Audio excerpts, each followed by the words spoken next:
Assalamualaikum warahmatullahi wabarakatuh. Selamat sore Bapak Dr. Yan Arthur, Magister Pendidikan. Perkenalkan, nama saya Wiyande Herianti dengan nomor registrasi 15036200044. Di sini saya akan menyampaikan hasil kerja saya untuk tugas individu di mata kuliah Strategi, Media, dan Pembelajaran dengan judul Strategi dan Model Pembelajaran pada mata pelajaran Gambar Teknik.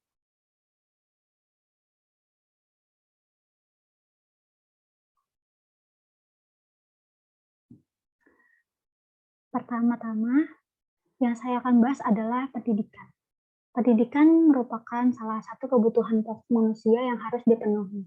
Pendidikan bukan hanya untuk bertahan hidup, tapi pendidikan mampu menjadikan manusia lebih terhormat dan memiliki kedudukan yang lebih tinggi.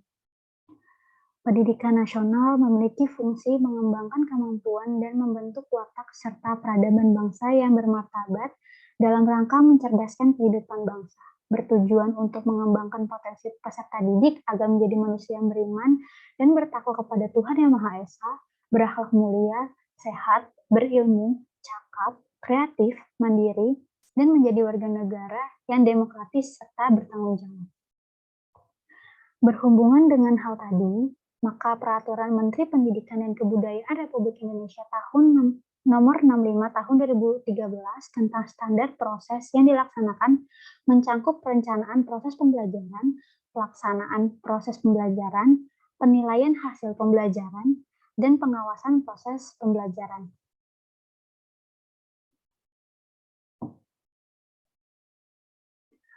Proses pembelajaran yang efektif idealnya adalah belajar mengajar yang mampu memberikan pemahaman yang baik, kecerdasan, ketekunan, dan mutu, serta dapat memberikan perubahan dan mengaplikasikannya dalam kehidupan sehari-hari, sehingga mencapai pemahaman dan hasil yang maksimal.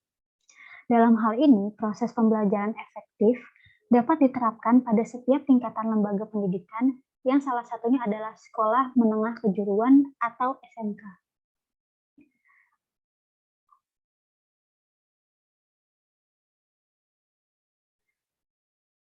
Desain pemodelan dan informasi bangunan menjadi salah satu jurusan di SMK, di mana di dalamnya ada mata pelajaran yang bernama menggambar teknik, yang menjadi salah satu kompetensi dasarnya. Siswa diharapkan mampu mengetahui dan menerapkan apa yang telah dipelajarinya untuk mencapai hasil belajar yang maksimal di mata pelajaran menggambar teknik, karena mata pelajaran ini akan berhubungan dengan mata pelajaran yang lain. Jika kita singgung tadi tentang hasil belajar sendiri merupakan tolak ukur yang digunakan untuk menentukan tingkat keberhasilan siswa dalam memahami konsep dalam belajar. Hasil belajar mencakup kemampuan 3 ranah belajar, yaitu yang pertama, ranah kognitif. Ranah kognitif berkenaan dengan hasil belajar intelektual yang terdiri dari 6 aspek, yaitu pengetahuan atau ingatan, pemahaman, aplikasi, analisis, sintesis, dan evaluasi. Kedua aspek utama disebut kognitif tingkat rendah, dan keempat aspek berikutnya termasuk kognitif tingkat tinggi. Yang kedua adalah ranah afektif. Ranah ini berkenaan dengan sikap yang terdiri dari 5 aspek, yakni permintaan, jawaban atau reaksi, penilaian, organisasi, dan internalisasi. Yang terakhir atau yang ketiga adalah ranah psikomotorik. Ranah ini berkenaan dengan hasil belajar keterampilan dan kemampuan bertindak siswa. Ada 6 aspek ranah psikomotoris, yakni gerakan refleks, keterampilan gerakan dasar, kemampuan perseptual, keharmonisan atau ketepatan, gerakan keterampilan kompleks, dan gerakan ekspresif dan interpretif.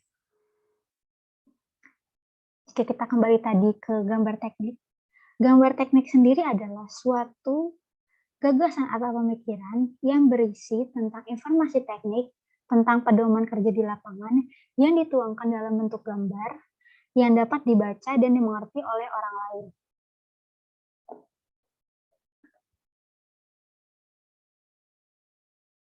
Namun pada kenyataannya dapat kita lihat keadaan kelas Masih banyak kekurangan pada kegiatan-kegiatan belajar mengajar, baik itu dari segi kedisiplinan siswa, keaktifan siswa dalam mencari informasi dan lemahnya siswa dalam menyampaikan pendapat, atau daya ingat siswa dalam menerima informasi yang disampaikan oleh guru atau pengajar. Untuk mengatasi hal-hal tersebut, diperlukan strategi dan model pembelajaran yang menarik yang sesuai dengan keadaan yang ada, sehingga dapat menjadikan siswa lebih aktif, kreatif, berani mengemukakan pendapat, dan mampu memecahkan masalah dengan kondisi apapun. Hal itu sangat mungkin rasanya dapat tercapai dengan menjadikan siswa tersebut sebagai sumber pembelajaran. Seperti siswa dapat dibagi per kelompok tanpa membedakan kemampuan, jenis kelamin, suku atau ras, dan satu sama lainnya diharapkan saling membantu. Strategi pembelajaran sendiri adalah cara-cara yang digunakan oleh pengajar untuk memilih kegiatan belajar yang akan digunakan selama proses pembelajaran. Pemilihan tersebut dilakukan dengan mempertimbangkan situasi, kondisi sumber belajar, kebutuhan dan karakter peserta didik yang dihadapi dalam rangka mencapai tujuan pembelajaran tertentu. Yang akan saya bahas di sini adalah ada dua, yakni yang pertama, strategi pembelajaran aktif yaitu everyone is a teacher here atau setiap orang adalah guru.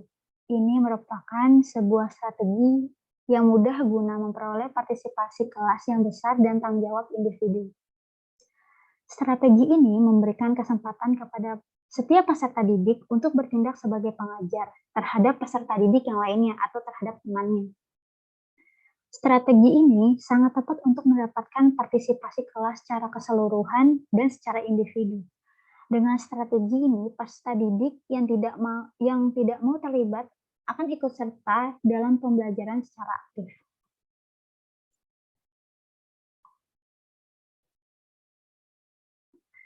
Yang kedua adalah model pembelajaran yang bernama student facilitator dan explaining. Merupakan metode pembelajaran aktif yang hakikatnya pembelajaran aktif ini untuk mengarahkan atensi peserta didik terhadap materi yang dipelajarinya. Melihat kondisi tersebut, juga berdasarkan studi literatur yang saya baca, maka saya merasa bahwa metode ini dapat diterapkan di mana dalam metode pembelajaran ini siswa akan dibagi menjadi beberapa kelompok yang anggota kelompoknya memiliki tingkatan kemampuan yang berbeda.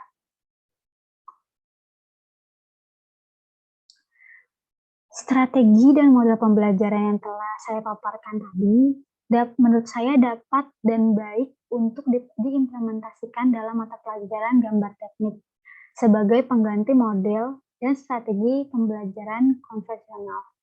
Strategi dan model belajar di atas memiliki banyak kelebihan guna mendukung optimalisasi kegiatan belajar siswa di SMK.